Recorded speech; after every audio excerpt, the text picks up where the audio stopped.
Well, it's getting mid-October, third week of October, whenever you see this, and a lot of properties, a lot of target bucks are already in nocturnal. And there's reasons for that. And I'm gonna discuss these top reasons right there and why that's taking place and how you can avoid that. You know, a lot of reasons, a lot of things we have to realize what we're doing first and admit there's a problem before we can actually correct that problem. And so I want you guys to see, here's 5 reasons, 6, there's a lot more than this even, but these are the top reasons that I can think of, that I can come up with, that I've had experience with, that can actually create a nocturnal problem that you have. You have that perception this buck is nocturnal, because bucks aren't actually nocturnal. That's just a myth. They're still moving deer in daylight somewhere. Might not be that far from their afternoon bedding or their daytime bedding area, but they're moving deer in daylight. They have to feed 5 times in a 24-hour period, and they don't do so laying on the ground. They do so getting up and they're browsing. That makes, when they're moving, you have opportunity to kill them during the daylight, of course, when they're not nocturnal. They're always moving during the daylight somewhere. Keep that in mind. Number 1, and this could be a top reason for just destroying hunting all year long and making even entire properties nocturnal for the bulk of the season, and not allowing you to be a herd influencer, not allowing you to grow your herd of your dreams. There's, you know, someone said the other day, well, I could have good hunting if I had X amount of food plots, machines, all these stands, blinds. You know what I find is a general rule, and this is very common: the more you spend on hunting and your land and deer habitat management, the worse your property is, because you're attracting deer to property that's been managed poorly as it relates to how the deer should move on your property relative to how you can get on and off your property without spooking deer. The more improvements you make, the more attraction, the higher the risk. You spook more deer, and that couldn't be more clear than with food plots. When you overhunt food plots, the number 1 attraction on your land, on private land, it could be even a food source on public land, a great stand of white oaks. You have a couple people hunt it, you overhunt it, those deer aren't coming to those white oaks and those acorns during the daylight. Could be a remote apple tree, could be a remote water source on public land.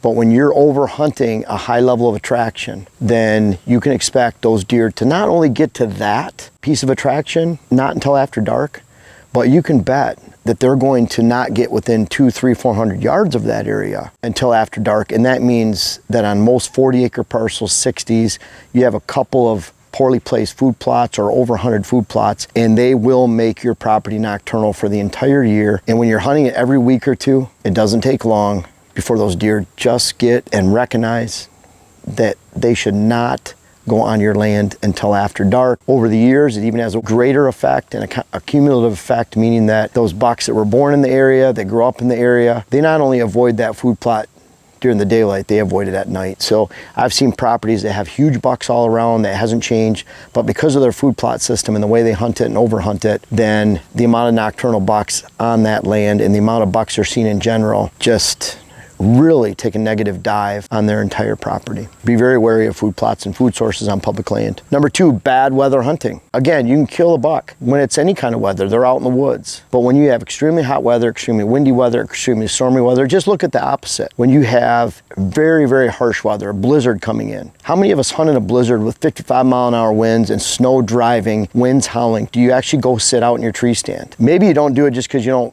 want to stay warm. But bottom line is, deer aren't moving during that time. They're huddled up, they're conserving energy, they're staying safe. That's why you don't hunt in a blizzard. That's weather related, and it's no different than if it's 15, 20 degrees warmer than it should be, 35-mile-an-hour winds, they're not going to be moving. No different than thunder and lightning. They're simply not moving unless they're seeking shelter and safety, which is a very brisk walk to find a protected location that they're getting into. So really, if you're hunting during bad weather days, you're burning out your stand, you're burning out your land. Yeah, I want to get out in the woods too, but I want to do so in a way that maximizes my opportunity and my level of success. No more time in the woods does not equal more deer. It actually destroys opportunity and destroys your potential level of success over the long run. So really, be very wary of hunting bad weather days. Hunt off on the edge of your property. Hunt some public land somewhere. Hunt another public land piece, another option C, option D. Go out there and look at it as a scouting mission. You know, something on the edge of somewhere. You're not getting back into the heart of your property. Be very wary of hunting bad weather a large portion of the time, because you're going to create an incredible nocturnal buck problem. Also with that, be very wary. Weather trumps moon. If you have a great moon day but a bad weather day, it's a bad day to be hunting. If you have a bad moon day moon phase day as predicted by XYZ source, but you have a great weather day, get out in the woods, don't miss that, because weather trumps moon 95-5. 10-1, however you want to look at it. The moon really isn't even a factor you should consider when you're going hunting, except for maybe a full moon rising in the evening. That means you're going to feed later in the morning, that midday feeding, because their 5 feedings are a roller coaster. Imagine if we eat a huge lunch, we probably don't eat a huge dinner too, unless it's Thanksgiving or something. When we eat a huge breakfast, we probably don't eat as much at lunch. That's the same with deer. They have 5 feedings though. So if they feed heavy at night with a full moon rising, it's safe, it's social, it's bright, they can see. That means their early morning feeding, they're not going to feed much. That means the next feeding, they're going to feed a little bit more, and that's at late morning time. Other than that, pay attention if it's full moon for whether you bring a flashlight or not. And really that's all you need to consider. Bad scent management. When you're using bad scent management, it doesn't matter if that spider web of scent I talk about that you're leaving on the way to all your tree stands, you're not managing your legs, your boots, and how clean they are, or just simply your stands are poorly located so that you're not defining enough deer movement in front of you. There's too much behind you. You can destroy a stand that way too. So you destroy stands. You're hunting deer in bad weather, you're invading your food plots, you are practicing bad scent management. You're practicing poor sit management. You're hunting in a morning stand that's a bedding area. In the afternoon, you're spooking deer when you go out there. You think, well, it's my favorite stand, I gotta push it, I wanna go hunt. Define your stand so you know this is a morning stand.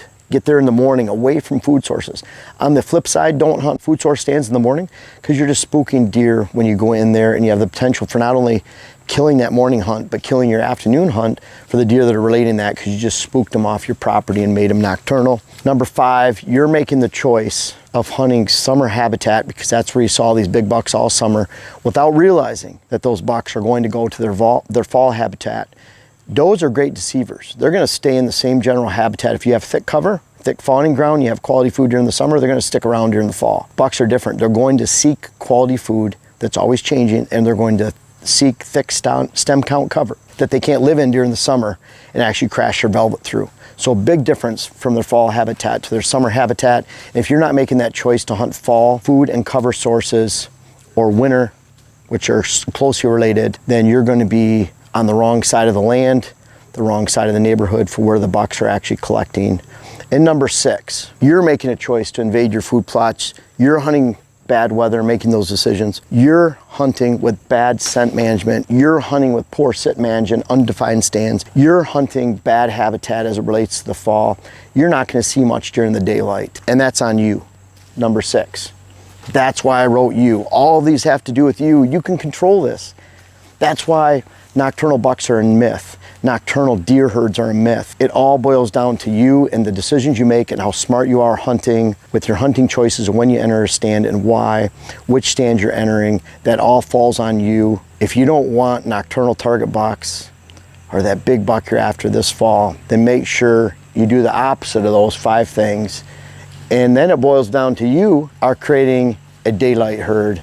You create a daylight herd. And the cool thing about that is very few people are actually following these tips in your neighborhood. That's why I say that mature bucks and where they live, they're less than 5% of all parcels, because very few people are practicing the hunting tips and strategies that it takes to create a daylight herd on their property. Most are creating nocturnals, be that one in the area that's not. You can hear some ATVs in the background. They're starting to move around. We're in a hunting location. And tractor, it sounds like, probably getting some stands moved around. We're gonna be hunting tonight. We can't wait. And we're hopefully hunting a daylight herd, because I know no one's been sitting in this stand for about 3 weeks. We got a good chance. Front's on the way. We're hunting decent weather, and I can't wait to get out to the stand.